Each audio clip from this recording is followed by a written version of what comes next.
Mumbai metro line 3 या भूमिगत मेट्रोच्या 22 किलोमीटरची लाईन आपण कमिशन केलेली आहे. त्याच्यामध्ये 16 स्थानकं आहेत आणि गेले काही दिवस दररोज 45 ते 50,000 लोक या लाईनवरून प्रवास करतात. त्यापैकी सर्वात शेवटचं दक्षिणेकडचं जे आचार्य यात्रे चौक स्थानक आहे ते कमिशन करत असताना त्याच्या एकूण 6 एंट्री एक्झिट्स पैकी आपण 2 एंट्री एक्झिट्सचा कमिशन झालेले आहेत. उरलेल्या 3 एंट्री एक्झिटचं काम अजूनही तिथे चालू आहे आणि ते काम पूर्ण होण्यासाठी 2 ते 3 महिन्यांचा कालावधी लागणार आहे. त्यापैकी एका एंट्री एक्झिटसाठीचं जे अंडर कन्स्ट्रक्शन एंट्री एक्झिट होती त्याचं पिट होतं. त्याच्या भोवतीची जी स्टॉर्म वॉटर ड्रेन यंत्रणा आहे ती अतिवृष्टीमुळं आणि त्याच्या मागोमाग झालेल्या हायटाईडमुळं ही ओव्हरवेल्म झाली आणि त्या पूर्णपणे भरून गेल्यामुळं त्याच्यातून पाण्याचा विसर्ग जो समुद्रात व्हायला पाहिजे तो न होता तो मेट्रो स्थानकाचं जे अंडर कन्स्ट्रक्शन पिट होतं त्याच्यामध्ये हे पाणी आलं आणि जवळजवळ एका तासाभरामध्ये 11 लाख लिटर पाणी त्या लहानशा पिटमध्ये जमा झालं आणि त्यामुळं त्याला जाण्यासाठी जागा नसल्यामुळे हे सगळं पाणी स्थानकामध्ये आतमध्ये शिरलं. या स्थानकाच्या एंट्रीचं कन्स्ट्रक्शनचं काम चालू असल्यामुळं त्याच्या बाहेर एक बंडवॉल तयार करून आम्ही निरोधन यंत्रणा ठेवलेली होती, परंतु त्यामध्ये इतकं पाणी वाहून थोपवण्याची क्षमता त्याच्यामध्ये नव्हती. त्यामुळे हे सगळं पाणी त्या बंडवॉलवरून स्थानकामध्ये गेलं आणि प्लॅटफॉर्म आणि कॉन्कोर्स या सगळ्या ठिकाणी ते पाणी गेलं. हे झाल्याबरोबर तात्काळ तिथल्या आपत्कालीन यंत्रणा जी होती ती कामाला लागली.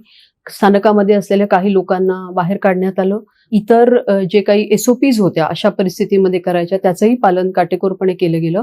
स्थानकाचं ऑपरेशन तात्काळ थांबवण्यात आलं आणि मेट्रो मार्ग हा त्याच्या आधीच्या स्थानकापर्यंत म्हणजे JVLR पासून RAJVLR पासून ते वरळीपर्यंत फक्त चालू ठेवण्यात आला.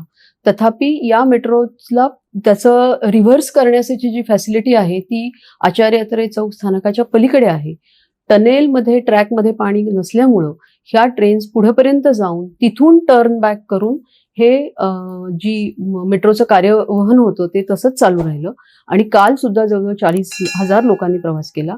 ही एक कधीतरी घडणारी अशा प्रकारची घटना होती आणि अतिवृष्टीमुळं आणि कमी कालावधीमध्ये झालेल्या खूप जास्त संततधार पावसामुळं आणि मेट्रो स्थानकाच्या एका या एंट्रीचं काम अद्यापही चालू असल्यामुळं त्याच्यामधून हे पाणी आत आलं. तथापि त्याच्याबद्दलची योग्य ती दक्षता त्वरित घेण्यात आली.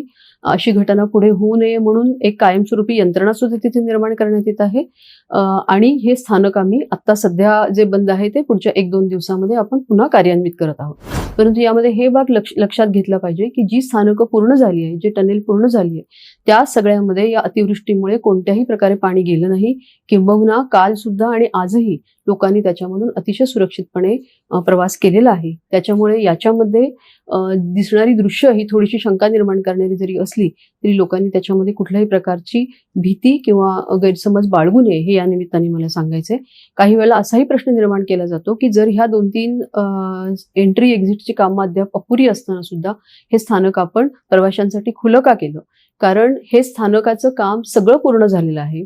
2 एंट्री एक्झिट्स ज्या आहेत त्या प्रवाशांसाठी सध्या जी रायडरशिप आहे त्यासाठी त्या पुरेशा आहेत. त्यामुळे ह्या लक्षात घेऊन वरळी किंवा आचार्य यात्रे चौकापर्यंतच्या सुद्धा ह्याची कनेक्टिव्हिटी व्हावी या चांगल्याच उद्देशाने या स्टेशन आपण कार्यान्वित केलेलं होतं आणि आतापर्यंत त्या स्टेशनवर अत्यंत योग्य रीतीने काम सुद्धा चालू आहे.